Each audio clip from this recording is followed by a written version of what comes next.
We want to say thank you to BetterHelp for supporting this episode. BetterHelp lets you connect with an experienced professional therapist in a safe and private environment anytime.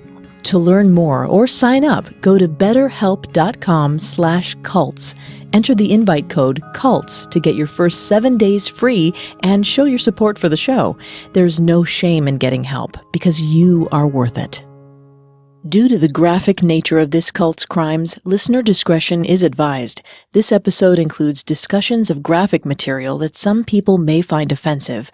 We advise extreme caution for listeners under 13. In November 2014, in the wee hours of the morning, a baby was dropped off at the entrance of an Atlanta area ER hospital. Struggling with respiratory problems, he clung to life. Despite attempts from hospital staff to revive him, the child, 15 months old and weighing only 7.5 pounds, was pronounced dead.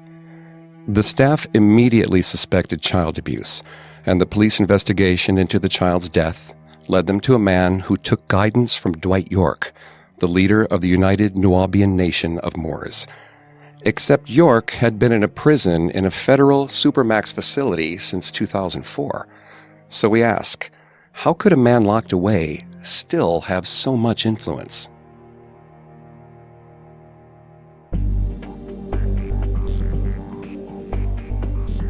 Hi, I'm Greg Polson. And I'm Vanessa Richardson. Today we return to Dwight York and his United Nuwaubian Nation of Moors. Last week we explored York's life and the events leading up to his 2004 imprisonment for child molestation. This week we'll zero in on his followers and explore why, even until this day, some still support York. But before we dive in, we'd like to ask a quick favor.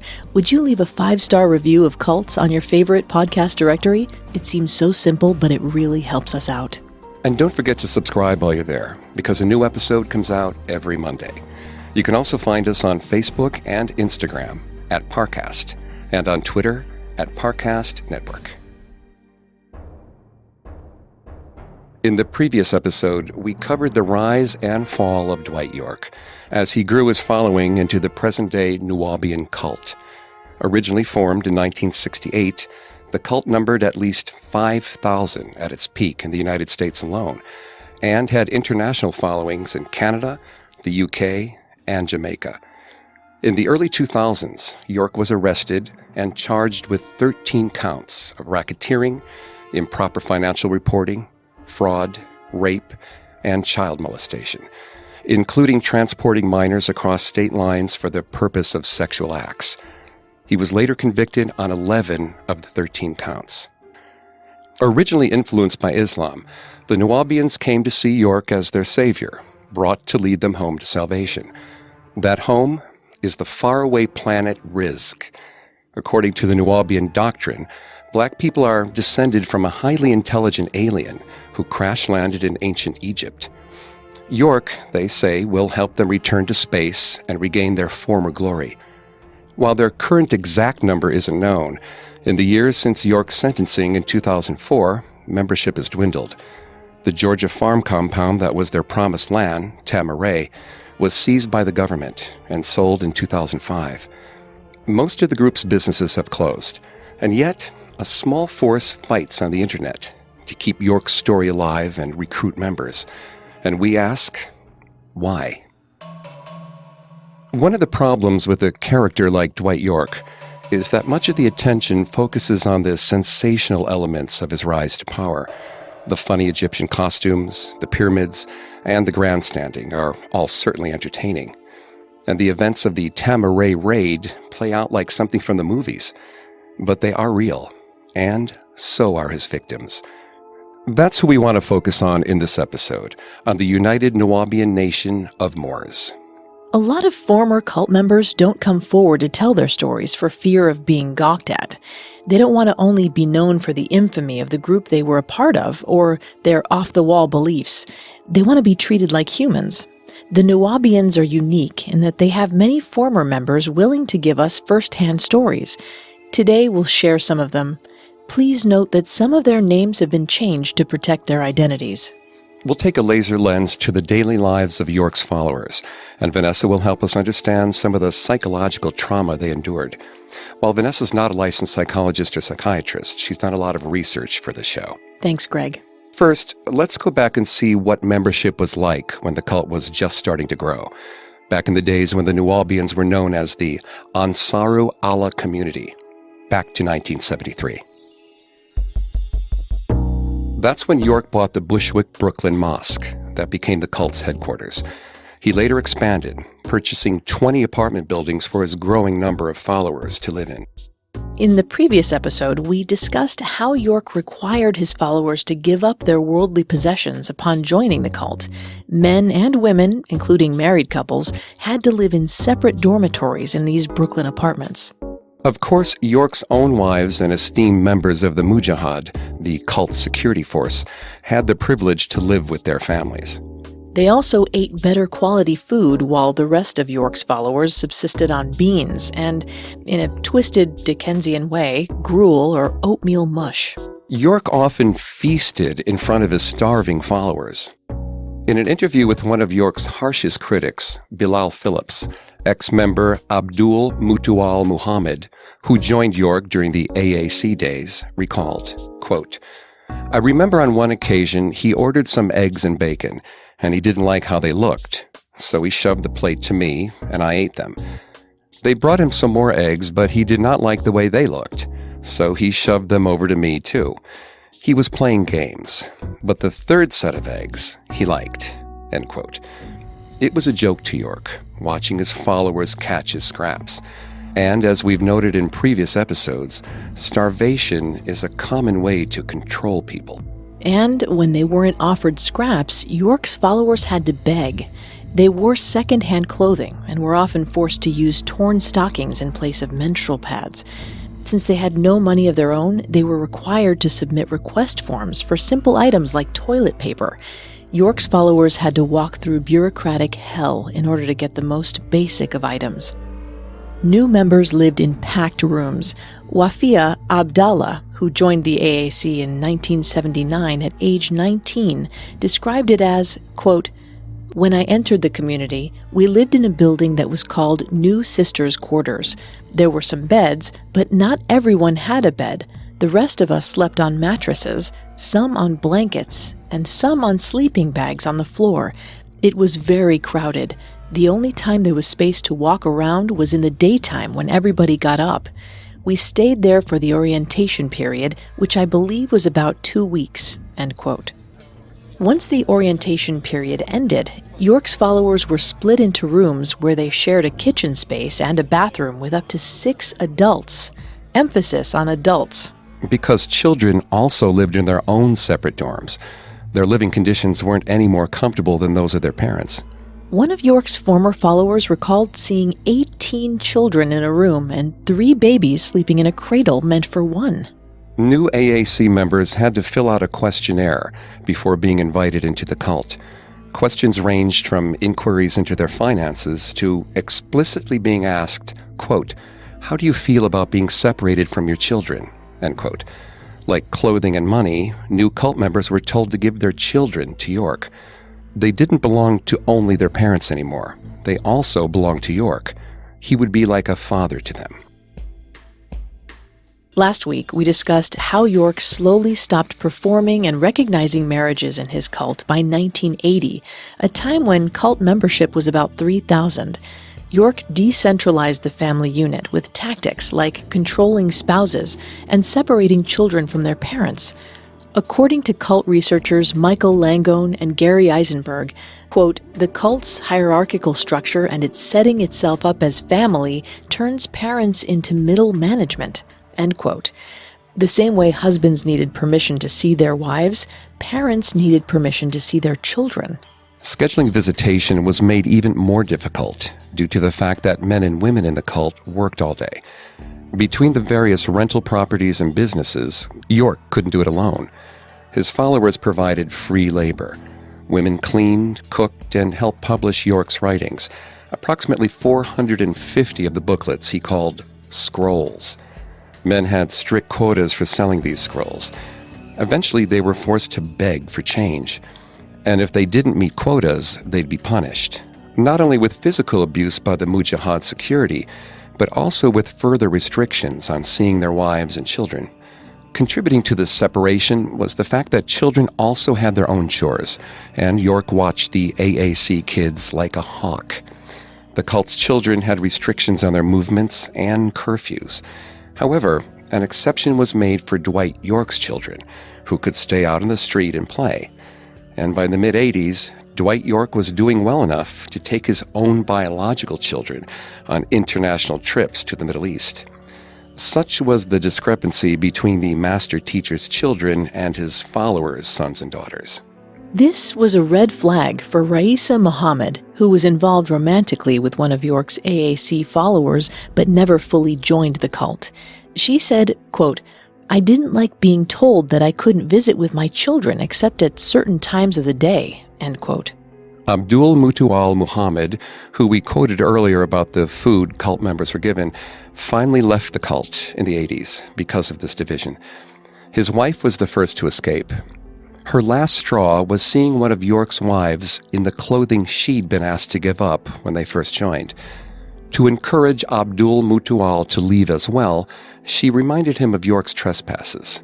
He said, quote, "She reminded me about the clothing incident and that I couldn't see my children. She said, they run past you and go to Dr. York and greet him before they greet you," end quote. Yet many of York's followers were willing to overlook these conditions in order to give their children an education based in Islam. A reminder, until 1993, York's teachings were based in Sudanese Mahdi Islam, and he created a school to teach the cult's children about Allah. The fact that their children would learn Arabic was a source of pride for early members.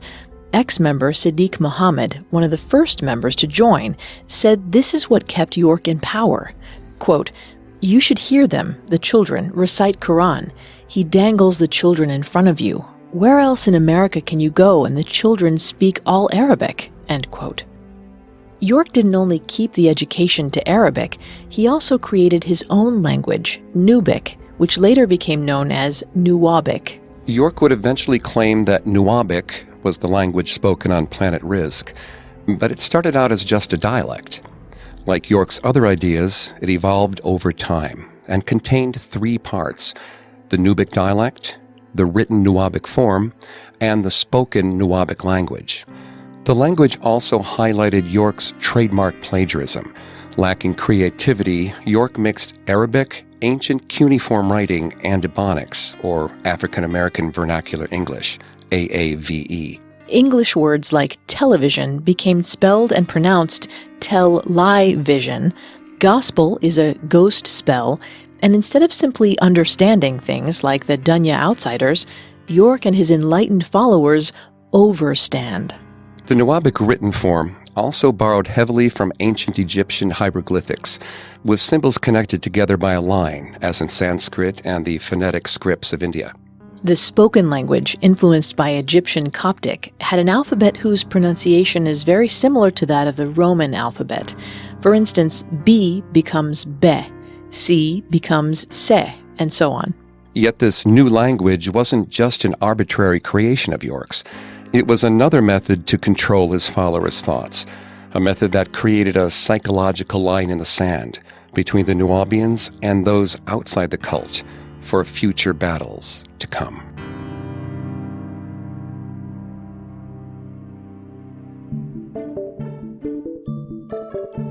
Time for a quick change of subject.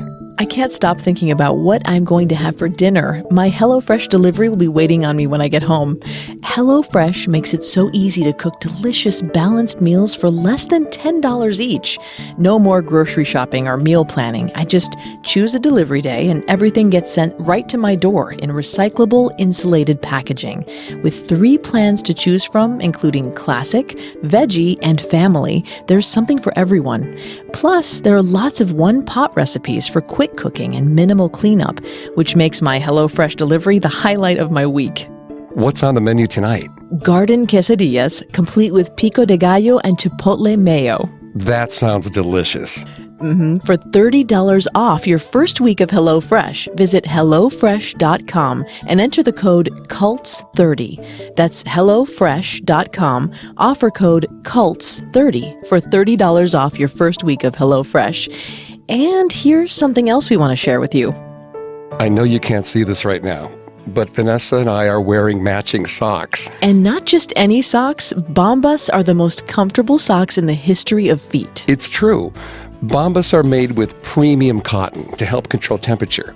Plus, every pair comes with a built-in blister tab, innovative arch support, stay-up technology, and a seamless toe. There are so many styles, colors, and patterns to choose from, so you can wear them to the office, the gym, or the recording studio.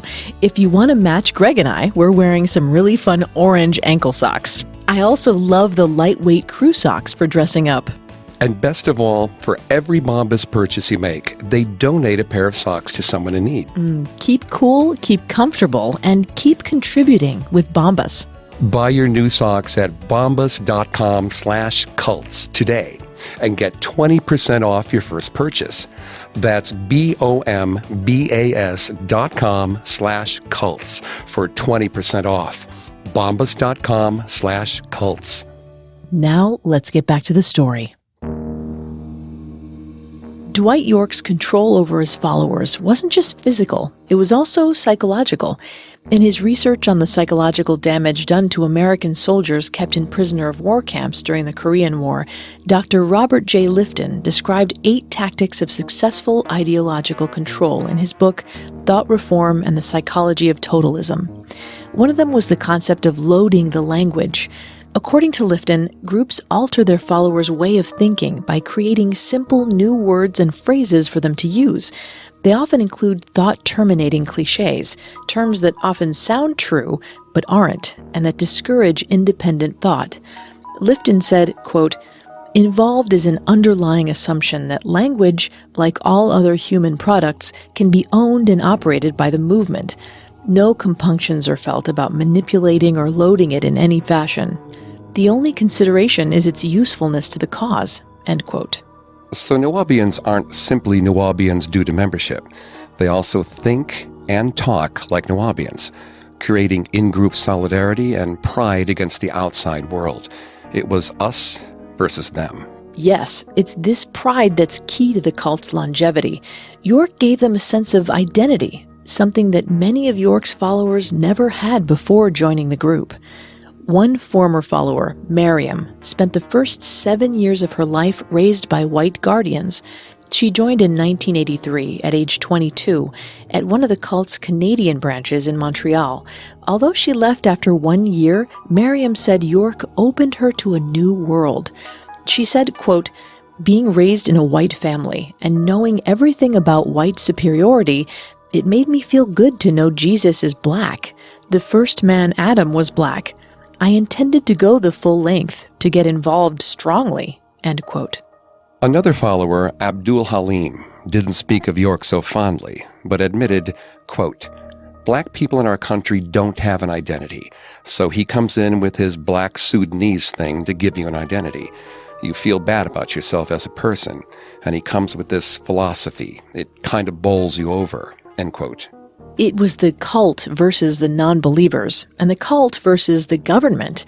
York constantly tried to prevent city officials from scrutinizing the cult. Remember how York pocketed his followers' welfare checks?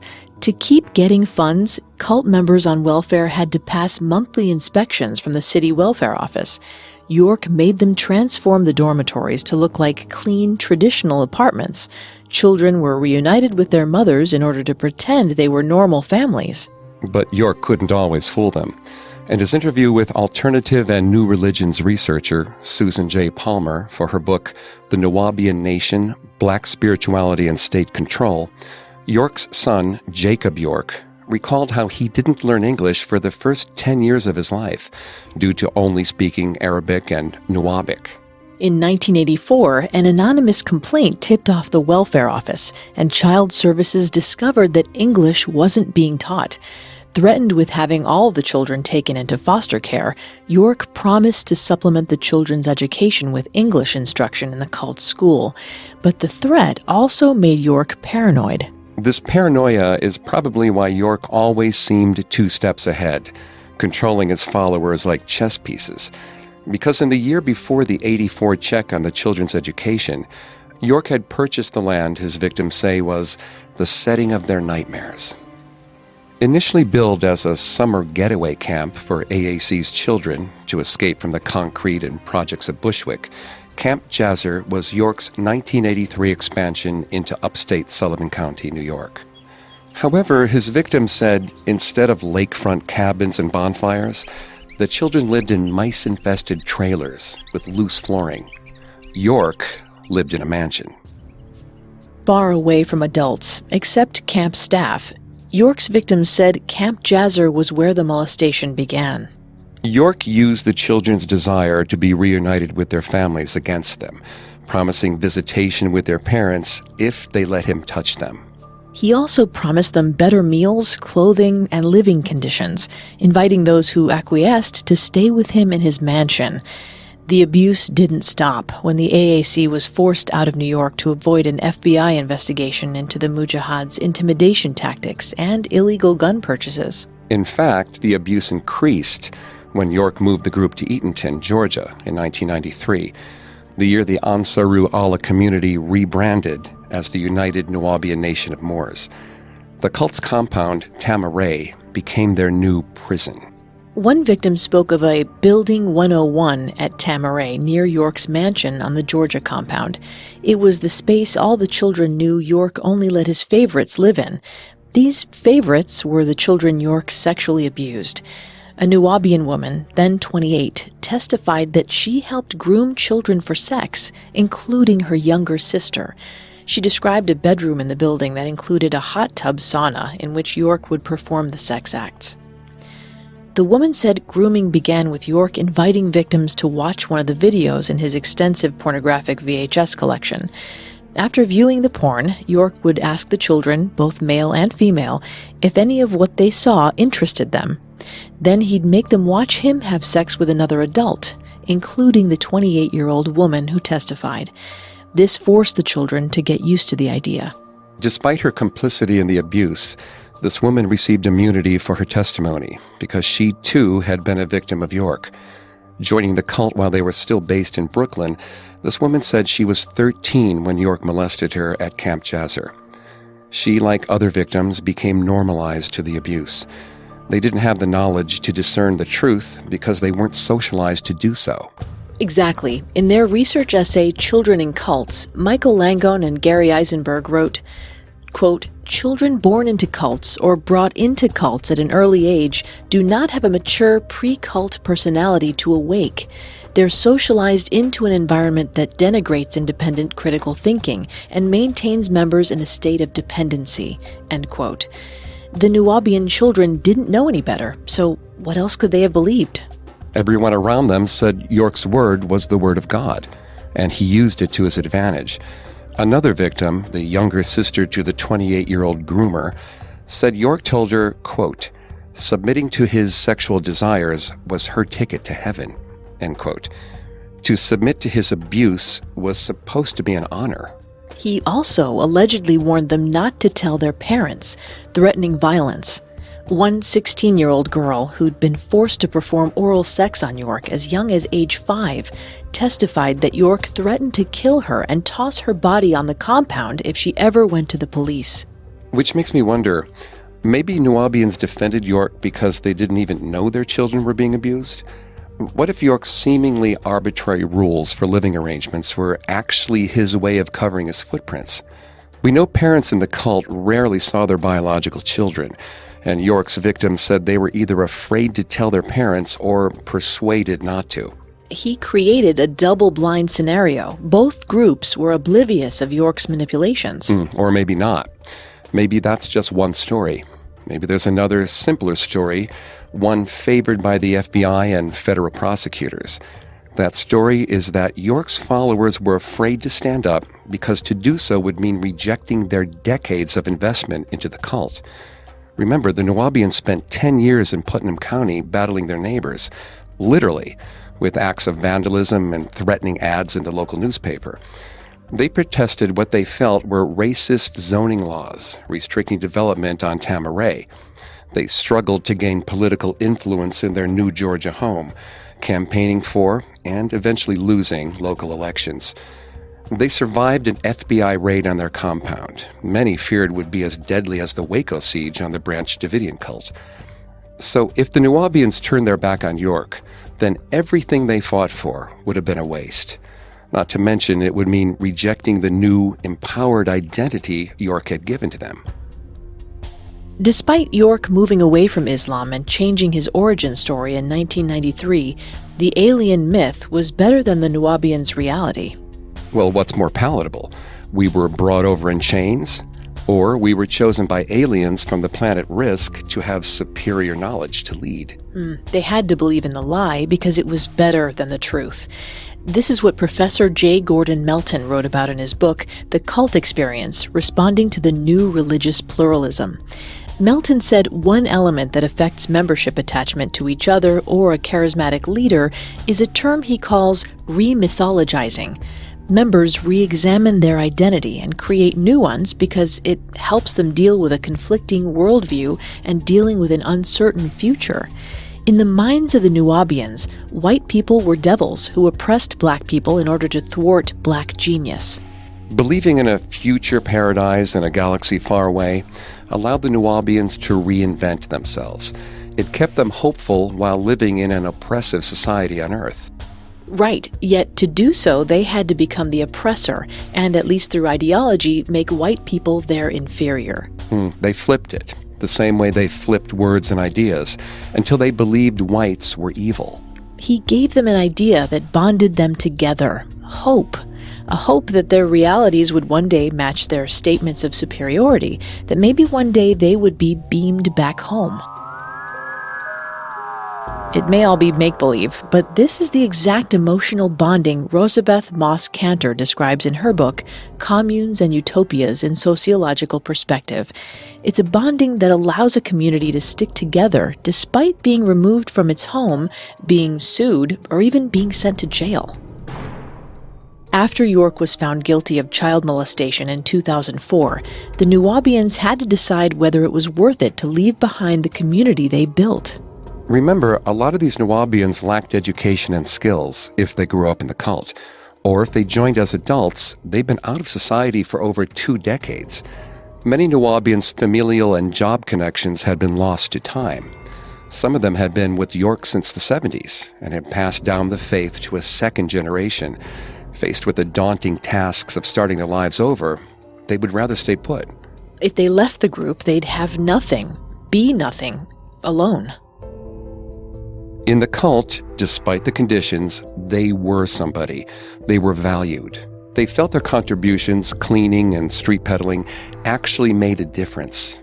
But here's another thing to consider. York's 2004 imprisonment may have legitimized his ideas even more.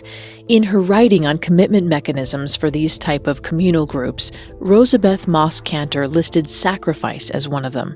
What greater sacrifice could York give than turning himself in to save his followers from further scrutiny? Not to mention that the group had a long and powerful list of enemies, former members, the FBI, the Putnam County Sheriff, and now a federal judge. And to the Nuwaubians, the equal match for someone as powerful as Dwight York. Those enemies, the Nuwaubians said, were threatened by York's ideas. They were too dangerous and threatened the status quo, they said. So, of course, to them, York had to take the fall.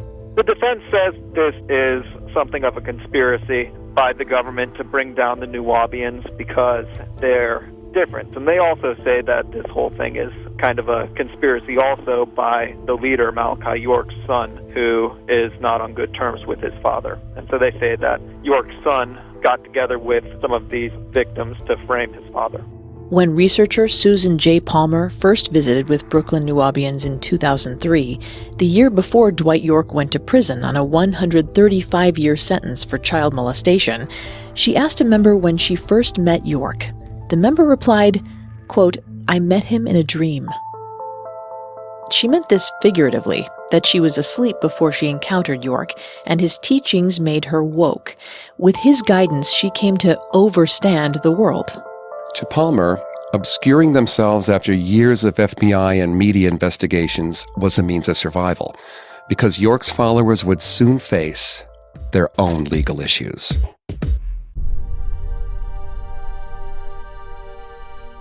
In 2004, Dwight York was finally behind bars on a 135-year sentence for child molestation. But his followers still had the hope he instilled in them. Hope in themselves and hope in York's innocence. They said that despite York being imprisoned, that they're still going strong and they're not planning on going anywhere. Their hope was encouraged by messages York sent from prison. Among other things, the letter said that he was visited by 3 visitors from outer space who healed an illness he had. He also said he's been levitating, which impressed the other inmates. 2 years after York's sentencing in 2005, the Nuwaubians sought an appeal in the 11th Circuit Court of Appeals. 200 of his followers protested outside, but it wasn't enough. The court upheld York's conviction. Also that year, the U.S. government seized the Tamaray compound and sold it to cover a tax lien. The Nuwaubians moved to Athens, Georgia, where York had built another mansion. In 2007, the Nuwaubians protested outside Macon City Hall in Georgia, not only to get York's release, but also in support of 4 Nuwaubians who had been fired from their jobs in the Clark County Jail. Rena Jennings, Anthony Montgomery, Bobby Dixon, and William York were accused of recruiting prisoners to the Nuwaubians and urging black inmates to riot against white jailers. Deputy William York, who was not a relative of Dwight York, he had changed his last name from Warren in 2004 to protest his master teacher's jailing. All 4 deputies appealed Clark County's decision, but only Dixon had his job reinstated. Jail officials say they fired Dixon for violating the Employee Code's command to be willing to act. But at his appeal, Dixon pointed out his only error was a failure to remove a pro-Nuwaubian sign from an inmate's cell. Another deputy later removed the sign. The personnel hearing officer ruled that Dixon's code violation should have resulted in discipline, but not the firing. Still, the Nuwaubians continued to protest the firings, including a 2009 demonstration at Macon City Hall. That same year, a group of cult members sent false documents to officials at the Supermax prison holding York to get him released. Those documents had forged notary stamps and claimed that York was actually a Liberian diplomat and he had immunity. According to the Athens Banner-Herald, they also claimed he was being held illegally under the Geneva Conventions, naming him a prisoner of war. But this, of course, was far from the truth. The Nuwaubians were yelling at the wind. Their protests, or antics as many called them, were futile. And only brought further scrutiny to themselves. In 2014, then 44-year-old Calvin McIntosh brought his toddler to an Atlanta area emergency room. He was in a panic because the 15-month-old had stopped breathing.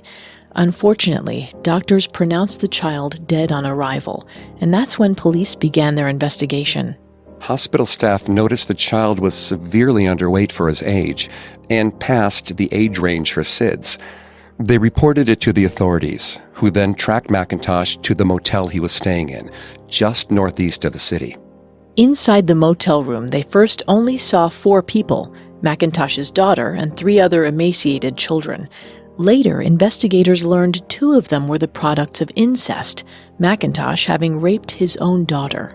They began collecting evidence, noting there were several books and pamphlets from York and the Nuwaubians. McIntosh later claimed membership in the cult. And then they saw it. A small bundle at the floor. Wrapped in a blanket was 20-year-old Aisha Sweeting. She weighed only 59 pounds. The facts came flying into police. Not only was Aisha the mother of one of the children found in the motel and the toddler that passed, but she'd also been missing for over 4 years. Aisha disappeared during her sophomore year of high school in DeKalb County, Georgia, in the Atlanta area. McIntosh kidnapped her, and over the next 4 years, he raped and starved her. Even sadder, the motel where they found her was only 15 miles away from her school. McIntosh later claimed membership in the Nuwaubian cult, possibly one of the Nuwaubians who abandoned their Athens lodge in 2008 to relocate to Atlanta. Remember, Jacob York, Dwight York's son, who helped prosecutors bring Dwight York to justice, had operated a halfway house in Atlanta for members who wanted to escape Tama Ray. Fortunately, Aisha's story has a happy ending. A year and a half after being found, she finished school, graduating with her high school diploma. Now 24, Aisha uses poetry as therapy to tell her story. This is remarkable, considering she not only had to relearn how to walk, she also had to relearn how to talk. According to the New York Times, she said, quote, "I'd need my poetry in order to survive, just like I need oxygen and I need food. I need poetry. It's more deeply rooted in me than I ever would have thought." End quote. In her poem, Discovery, the complete her story of the self-soul, Aisha speaks of the struggle to adjust. She describes the journey as a constant battle, but unlike before when she was held against her will, she's in control. Her poem reads, quote, "I am a woman who takes responsibility, unbound, unbound, unbound. By spells of inability, I'm on an inward, upward climb, while others are struggling, scraping, hustling, and on the grind. I stay alive. I don't settle. I satisfy." Aisha's happy ending didn't come with the end of the cult. In 2016, half a dozen Nuwaubians tried to force themselves into York's Supermax prison in Colorado, nicknamed the Alcatraz of the Rockies. They were promptly escorted off the federal property. Last year, in 2017, a 5-year-old was found with bruises and burns on his body. His abuser? York's own son, Ramses Richardson, born Prince York. Ramses was still involved with the Nuwaubians and has a YouTube channel, Prince York, dedicated to the cult's beliefs. Oh, yes, York's ideas lived on, but his ideas were dangerous. The cycle of abuse continued. The Nuwaubians were taught to emulate York in every way, but as we documented previously, he was a narcissistic, insecure man who would lord his power over the people around him in order to make himself feel bigger. The Nuwaubians learned from him that strength comes from abusing others. Although these arrests may have reduced the numbers, they also pushed Nuwaubians online, with websites and forums dedicated to Dwight York's teachings. Some assembled evidence of York's innocence, despite the fact his innocence does not exist. Others post messages, both written and audio, from York detailing his life in prison. These websites are how they organize events worldwide for the Nuwaubian diaspora. As recently as New Year's Eve 2017, a group of Nuwaubians in Queens, New York, held a ball to ring in 2018. Online is also where you'll find the administrative wing of the Nuwaubian nation's government. In the years since York's arrest, it's expanded to include a cabinet based on that of the United States of America, while York's seat as chief has been filled by one Naya Asaru Aman-El. According to the government's website, the majority of his cabinet seats remain empty. While York may be replaced, he's not forgotten. On change.org, there's a petition to get President Trump to either pardon or commute York's sentence. Fortunately, if you sign it, you don't also have to sign over your children. At least for now.